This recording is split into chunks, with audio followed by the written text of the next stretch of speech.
Hello दोस्तों, मैं रजनीश पटेल। आप सब लोग अच्छे होंगे, स्वस्थ होंगे। आज कुंभ मेले में अनगिनत रहस्य नागा साधुओं को लेकर है। बहुत कम लोग जानते हैं कि ये कौन होते हैं, इनका उद्देश्य क्या होता है, ये कुंभ के मेले में कहाँ से आते हैं और इनका कुंभ मेले के बाद कहाँ चले जाते हैं। ये नागा साधु बनते कैसे हैं। नागा साधुओं के बारे में लोगों को कम जानकारियां है, गलतफहमी ज्यादा होती है। भारत के युवा पीढ़ी नागा साधुओं के बारे में कम ही जानते हैं। बड़े बड़े विद्वान हैरानी जताते हैं। नागा साधुओं के बारे में हार्वर्ड जैसे विश्वविद्यालय के भी जब अध्ययन कर रहे थे तो ज्यादातर लोगों को इनके बारे में पता ही नहीं था कि नागा साधु का त्याग होता क्या है। इसमें नागा साधु बनाते से पहले अपना खुद का संस्कार कर देते हैं, फिर पिंडदान करके नागा साधु बनने में प्रवेश करता है। इसी मना स्थिति के बारे में बताते हैं कि ये ऐसी मना स्थिति है जो व्यक्ति को अपने ही हाथों से स्वयं का अंतिम संस्कार करके अपना पिंडदान कर चुका होता है। नागा साधु भयंकर ठंडी में भी निर्वस्त्र रहता है और हर मौसम में इसका कोई प्रभाव नहीं पड़ता। ठंडी हो, सर्दी की बात हो, बरसात हो, गर्मी हो, और उनके स्वरूप को कई लोग समझ ही नहीं पाते। उनको बालों की लंबी जटाएं, शरीर पर रगड़ी गई भस्म और उनके तपस्या करने के अनूठा तरीका है। नागा साधु के कई अर्थ हैं। संस्कृत भाषा में नागा का अर्थ पहाड़ होता है और नागा साधु उन लोगों को कहते हैं जो पहाड़ पर रहकर तप करते हैं या तपस्या करते हैं। उनके अलावा कच्छारी भाषा में अर्थ होता है एक युवा बहादुर सैनिक।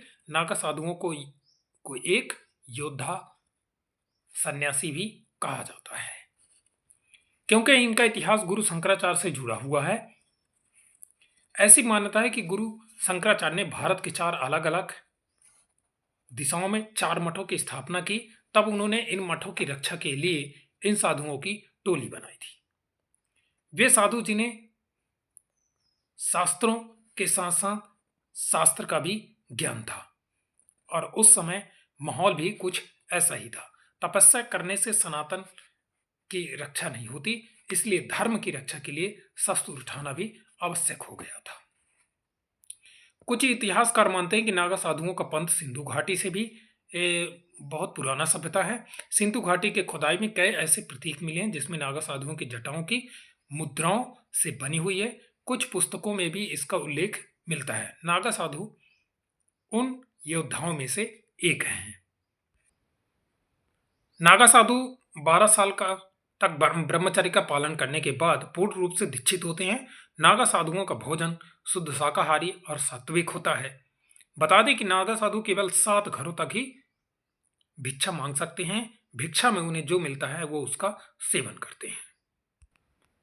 नागा साधुओं का जीवन अन्य साधुओं की तुलना में सबसे कठिन माना जाता है। इनका संबंध शैव परंपरा की स्थापना से जुड़ा हुआ है।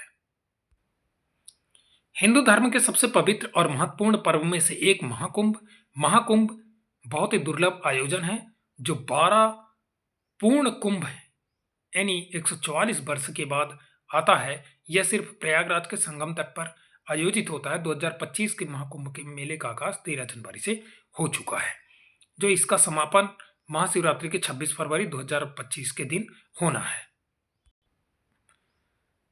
नागा साधु भगवान शिव के अनुयायी होते हैं। नागा साधुओं को अक्सर महाकुंभ, अर्धकुंभ या सिंहस्थ कुंभ में देखा जाता है। आदि गुरु शंकराचार्य ने सनातन धर्म की रक्षा के लिए केवल साधारण सैनिक ही नहीं बल्कि वैदिक सैनिक तैयार किए।